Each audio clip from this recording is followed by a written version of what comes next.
Hello and welcome to episode number 11 of the TEW 2020 Challenge Run. This is the first show in the month of May, fresh off the Backlash and Payback pay-per-view extravaganzas from Raw and SmackDown respectively, as we begin the road to Money in the Bank. Without any further ado, let's just jump straight into the show. I won't beg, break, I'm going away. Every moment's one more chance to stand up or get in the way. We start with a pre-tape of Samoa Joe. He's in his office. He says, after Raw had a fantastic showing at Backlash on Saturday, it's now full speed ahead to Money in the Bank. And tonight, we're going to find out the three men and women, respectively, for Monday Night Raw that will be in the Money in the Bank ladder matches. For the men, there will be 3 triple threat matches throughout the show. I can't remember who's in them. I think one is Alistair Black, Andrade, and Humberto Carrillo. One is Angel Garza, Austin Theory, and Ricochet. And one is Bronson Reed, Apollo Crews, and Akira Tozawa. And then there's 3 singles matches with the women. I think it's Liv Morgan and Kairi Sane, Nia Jax and Bianca Belair, and Natalya and whoever the fuck. Bianca Belair. God damn it. Oh, Liv. No, Liv's with Kairi. Anyway, whoever Natalya's fighting. And yeah, so that's basically the rundown of the show. So Joe will say that it's going to be full speed to Money in the Bank, and also we'll hear from WWE Champion Drew McIntyre after his assault from Brock Lesnar last night, or on Saturday night at Backlash. Then we cut to the arena, and the first thing we hear is Seth Rollins' new music, which is obviously the rising one he uses in real life. This is the first time we're hearing it in the save. And he comes out with Austin Theory, Buddy Murphy, Ruby Riott, and Akam. And he goes on a spiel about how after he lost at WrestleMania, he needed to reawaken himself, because he couldn't be the true Messiah if he was losing to someone like Kevin Owens. He needed to regain that spark, and his disciple Murphy helped him pick out his next bunch of recruits. So he's recruited Austin Theory and Ruby Riott to the Church of Rollins right now, and the Messiah's lead is now going to be more ruthless than it ever was before, because no longer will it just be the Messiah trying to guide Murphy and the AOP into the light. It's going to be a ruthless takeover and righting all the wrongs here on Monday Night Raw. So everybody, put your hand over your heart and place your hands over this holy grail of books with the Bible with the Seth Rollins face on it, and they would declare their pledge to the Monday Night Messiah, and the Church of Rollins are officially here on Monday Night Raw. And who knows what the future holds for this group. So here's the first triple threat match that I talked about. It's Alistair Black defeating Andrade and Humberto Carrillo. Alistair Black, fresh off losing to Apollo Crews, thanks to some shenanigans, which I'm sure we'll hear the explanation for later on tonight. But he's rebounded quite strongly. He pins Humberto with a roundhouse kick, and he gets Raw's first spot in the men's Money in the Bank ladder match. And Alistair gets a 66, Andrade 77, Humberto 47, and that confirms him in the Money in the Bank. We then get a promo from new Raw Women's Champion Shayna Baszler. She says that for the past 4 weeks it was inevitable that she would be the new Raw Women's Champion once Becky left, but for some reason you all clung onto hope that someone like Liv Morgan could somehow do the unthinkable and defeat Shayna and become the Raw Women's Champion, but that was never going to happen. Liv Morgan is nothing compared to Shayna Baszler. There's nobody on Raw that can compare to Shayna Baszler, and she's going to hold this championship from now until she damn well sees fit. And if any of you have anything, and she's going to keep a close eye on Money in the Bank, because whoever wins that Money in the Bank, well, they better beg that they're from SmackDown, or they can cash in on the SmackDown Women's Championship, because otherwise, it's just a waste of a briefcase. If anyone has anything to say about this or disagrees with Shayna, she'll be here next week, live and in person, to shut them up and say it to their face. We then get a 1-minute segment, just a quick video package of Riddick Moss and Tony Nese. They are in the gym, hitting the weights, and just getting fit and showing off their muscles. Because this is, I've mentioned I might have done it before, this is a new tag team here on Monday Night Raw. These two collectively known as the Peak of Physique. and it's just them trying to give them a little character piece to try and get them over. Because, like, they're not main event tag teams, like, they're sort of, like, just openers, like, but I like to get them on the show and give everyone something to do, like, I was listening to, I've been listening to quite a bit of, like, Jim Cornette recently, and obviously he's very polarizing and, like, is a complete clown, and, like, the stuff I disagree with him on, I heavily disagree with him on, but he does get a couple of things spot on, and one of the things he said recently was regards to, like, the way AEW is booking MJF, and how, like, he's the best talker in the company, and sometimes he goes weeks without being on TV, and how you need to, like, sort of find, if you've got a 3-hour television show like Raw do, there's no excuse for you to have people not doing anything. So, as you can see on this show, I think every single person, other than the people that I have kept off television for reasons that will become apparent when they come back, I think every single person on the Raw roster is on this show this week, because I sort of heard that and I was like, yeah, that's actually a good point. Like, I have people that are just doing nothing, but surely I can squeeze a minute segment on in a 3-hour show just to get them doing something. So here is Tony Nese and Riddick Moss's character piece of them in the gym just doing weights, showing off their pecs as they are now the peak of physique, and there'll be a new tag team on Monday Night Raw. How far will they go? Who knows, but they're here. First women's Money in the Bank qualifier. Liv Morgan defeats Kairi, the new women's tag team champion, by pinfall because Billie Kay and Peyton Royce ran in and attacked Kairi Sane. Unbeknownst to Liv, because I don't want Liv sort of like looking like she's in cahoots with the Iconics. Like, Liv would be knocked out and like the referee would check on her, then the Iconics would attack Kairi and Liv would have no idea. So Liv gets her win, and the Iconics continue to beat up Kairi, and just simple segment, they want the tag titles. Asuka comes out to save Kairi and scares the Iconics off, because Asuka should not be getting beaten up by the Iconics. They should be scared of Asuka because they are not ready for Asuka. And the Kabuki Warriors seemingly have their next challengers set in stone here, because the Iconics, they didn't want to wait around. They decided they were going to take their opportunity right now, and they were going to become the women's tag team champions. Here's a hot segment. Got a 48.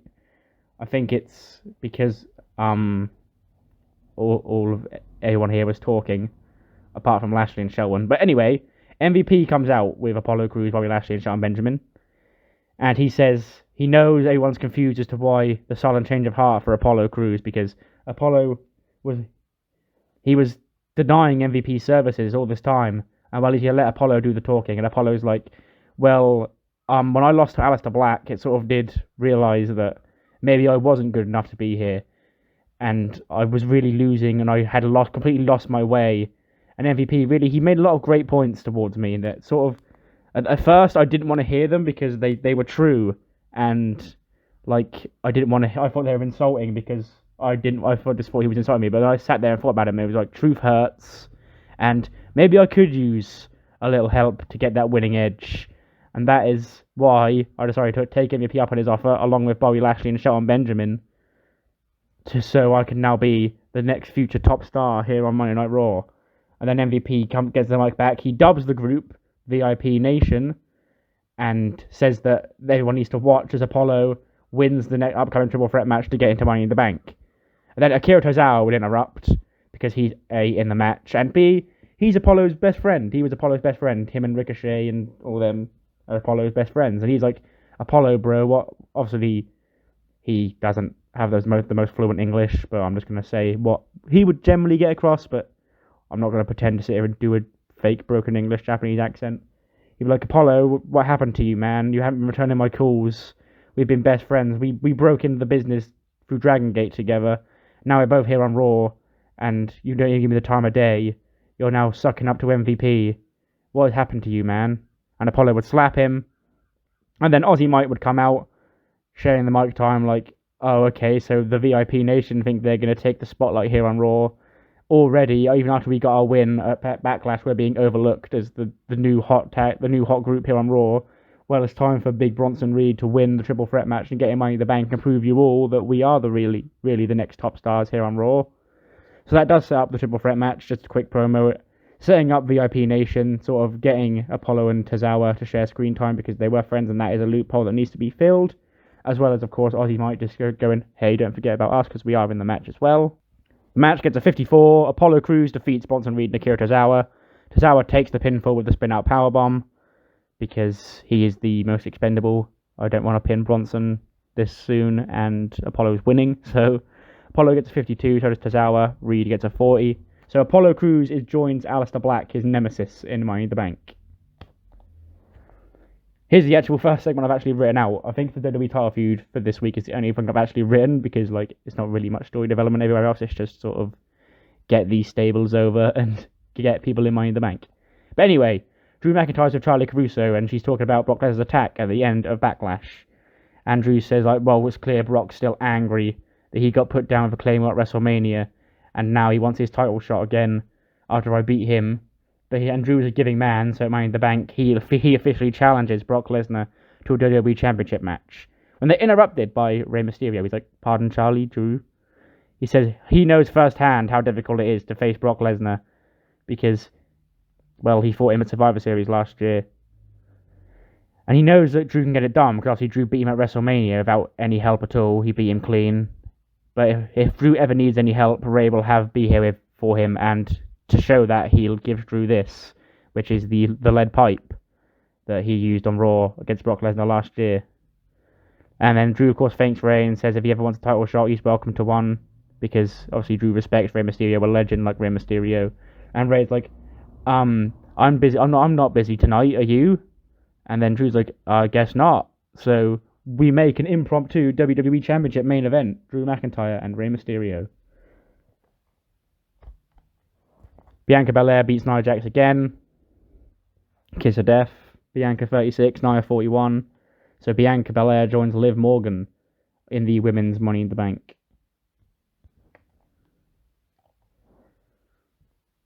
Promo with Angel Garza, Andrade, and Zelina Vega. It's basically Andrade and Vega are mainly in the camera, and we see Garza sort of like looking off in the distance. He's not really all there. And Vega's telling her about how Andrade once again defeated Rey Mysterio at Backlash, and how it's over and now we're on to our next challenger for Andrade. He tried to get him Money in the Bank tonight, but Money in the Bank's now out of Andrade's reach because he got beat in that match. So he'll look forward to defending his US title again at Money in the Bank against whoever the next top challenger will be, and qualifying for Money in the Bank is all down to Angel Garza now. And Garza doesn't say anything. Vega turns to him to prompt him to say, yeah, you're going to win Money in the Bank. And Garza says, no, I don't want to be in Money in the Bank. I want Seth Rollins. And he walks off, to the right. And Vega tries to chase him down, because clearly this has taken her by surprise. It appears Angel Garza has vacated his chance to win Money in the Bank, because he wants Seth Rollins instead. Obviously, after what happened at Backlash, where he stomped him and caused him to lose to Austin Theory. Another character piece is the Viking Raiders doing, Viking stuff. Because, we need to give them a little bit more character. A lot of people criticised, obviously, the comedy stuff that they were doing with the Street Profits in real life. I actually did enjoy it, because they were pretty bland before then. And that sort of did give them more personality and made me care for them more. So we're going to do another little character. I'm not going to be full-on comedy, just them explaining the Viking background, them going to do Viking activities, just to get them over as a pair of Viking badass dudes. Rematch from Backlash. This one gets even worse. Murphy and Kevin Owens. Kevin Owens defeats Murphy in 11:42. Pop-up powerbomb. Owens 64, Murphy 54. They don't click.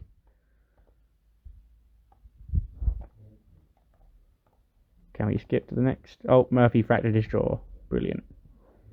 Then we cut to the announce desk where we're going over the show. We go over the WWE title main event, and we go over the triple threat match that Angel Garza is now out of. So it's Austin Theory, Ricochet, and a mystery man. When Jinder Mahal appears behind the commentary desk, and he taps Joe on the shoulder, because of course Joe is the GM, but he's also doing commentary, and he's like, "Oh, I got beat at Backlash, but I know if you give the Maharaja another chance, he will become the next WWE Champion." And Jinder's like, "I see there's a gap in this match now, so if you want to be a truly fair GM after what you did to my best friends, the Singh brothers, you'll put me in this triple threat match and give me a chance to become Mr. Money in the Bank. And Joe's like, ugh, well, there's not really anyone else available right now, so you've got it, Jinder. You're going to replace Angel Garza in the triple threat match. So it is no longer Angel Garza, Austin Theory, and Ricochet. It's now Angel Garza, it's now Austin Theory, Ricochet, and the modern day Maharaja, Jinder Mahal. I definitely clicked. Okay, yeah, just checking. So Sugar Rush get a match, just a quick showcase match. They defeat Jessie Kamea and Vanessa Bourne. Gets a 5 rating, but oh well.